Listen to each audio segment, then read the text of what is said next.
Hi, this is Ned from Magic of Wheels. Around 3 months ago, I serviced Swiss Movement ETA 2836. I received a few constructive comments. Let me read this and excuse for my pronunciation. From Belgian Mechanic. He said, very low amplitude for this movement, but nice video. Thank you very much. Yes, the amplitude was low as was 232 degrees. I will look more into that. Also another comment from Preston W. Coleman. Thank you for your comment. He said, -6 per day? No. +1 per day? Yes. +3 maximum. This is also very valid because I got -6 per day for the rate. That's not very good. Also the last one from Iqbal Khan. He said, clip your nails first. These nails? I play guitar so I need to keep this nail. I'm sorry for that. Not very impressive work, but you own expensive tools and gadgets. You do most of the work off camera. Who does it for you? I remember 2 things I did off camera. 1. Fitting a new hairspring. 2. Regulating the movement. Thank you for your comment. I will take that as a challenge. So today's video, I'll be focusing on regulating a movement. I will explain to the best of my knowledge and understanding how I regulate a movement. It will be simple because I'm not a professional. I'm a hobbyist.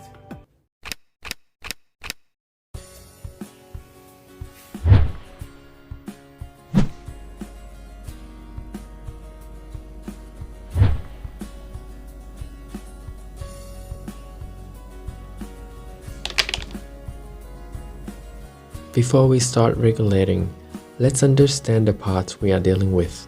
These are called escapement, which consists of the escape wheel, the pallet forks.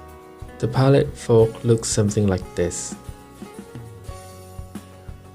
and the balance complete. These escapement sections control the speed of your watch, whether fast or slow, or accurate. And the heart of this is the balance complete, which contains the balance wheel and the hairspring. And most importantly, impulse juice, which is located under the balance wheel, which is here. When the balance wheel oscillating clockwise and anti-clockwise, the impulse juice interact with pallet forks, so the pallet fork rocking back and forth. So the escape wheel move and stop in certain speed.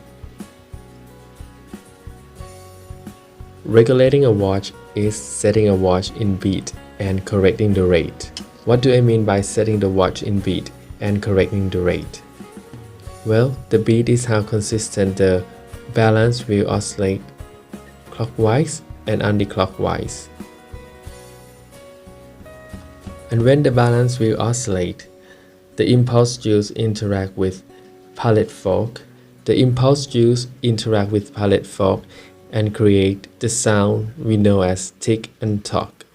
There are 5 sounds that create a tick and another 5 sounds that create a tock.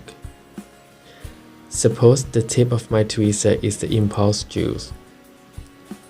The impulse juice hit this part is 1 sound.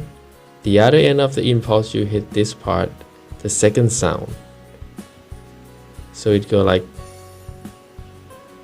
and once the stem hit this banking pin is the 3rd sound, and the entry juice hit this tooth is the 4th sound, and the exit juice hit another tooth is the 5th sound, and also the 5 different sounds for the torque. So to set the watch in beat, you want the consistency of the tick and the torque. And how to get that consistency is to have the impulse juice lies in the center here. If you draw an imaginary line from the center of the escape wheel to the center of the pallet fork to the center of the balance complete, the impulse juice should lie right in the center here. Next is to correct the rate.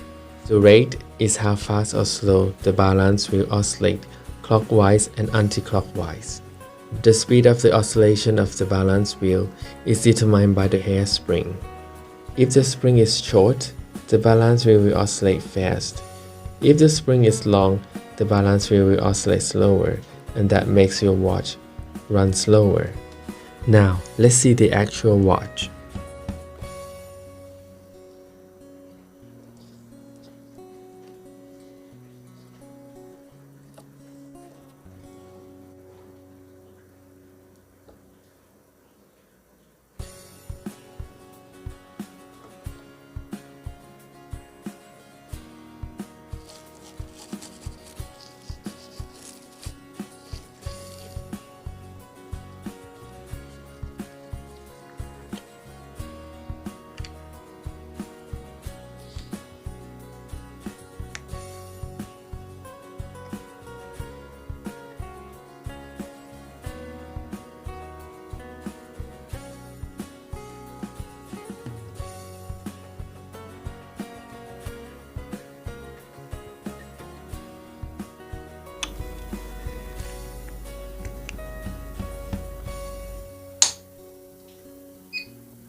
Let me mute.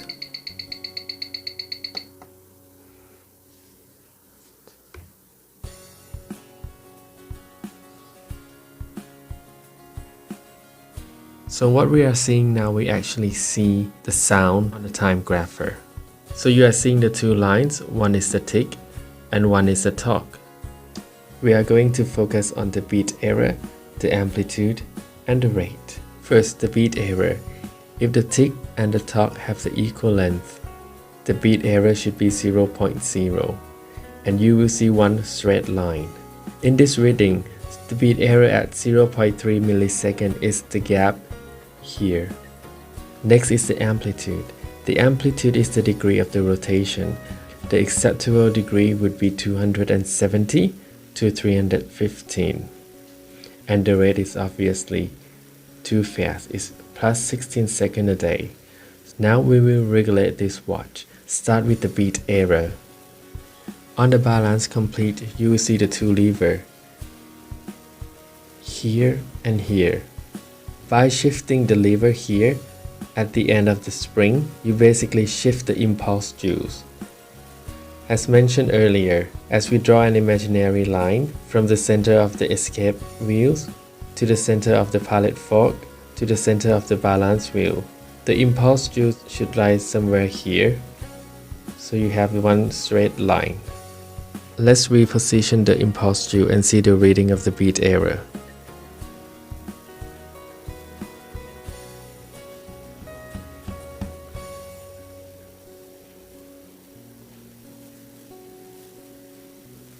So that probably I've got it right. I have the beat error at 0.0. That means I have the impulse jewels right in the center. So now we will correct the rate. Now it is plus 20 seconds per day, so we need to reduce that down. To correct the rate, we are going to play around with the length of the spring. Here is the lever that we are going to shift it to adjust the length of the spring. If we shift this away from the end of the spring, it will shorten the spring and makes the watch go faster. If we move this lever toward the end of the spring, it will lengthen the spring and it will make the watch go slower. So in this case, I want to shift this toward the end of the spring. In other words, I want to lengthen the spring to make the watch go slower. So let's do it now.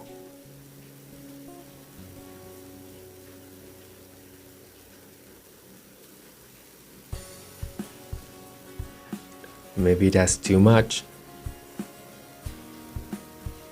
Let's see how it goes. I'll try just a little bit more.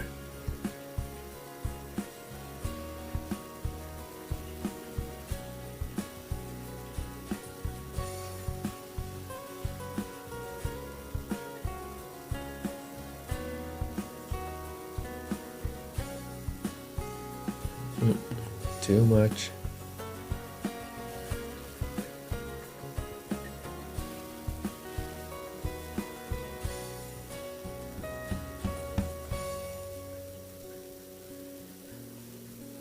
The line is looking good.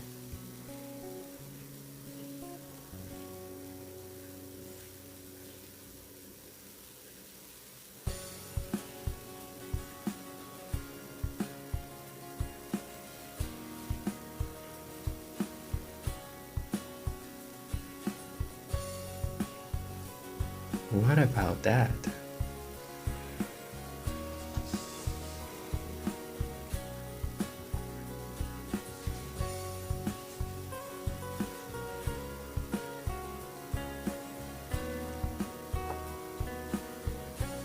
So I think that's it. The beat error is 0.0, the amplitude 270, and the rate is maybe 0 to plus 1 second per day.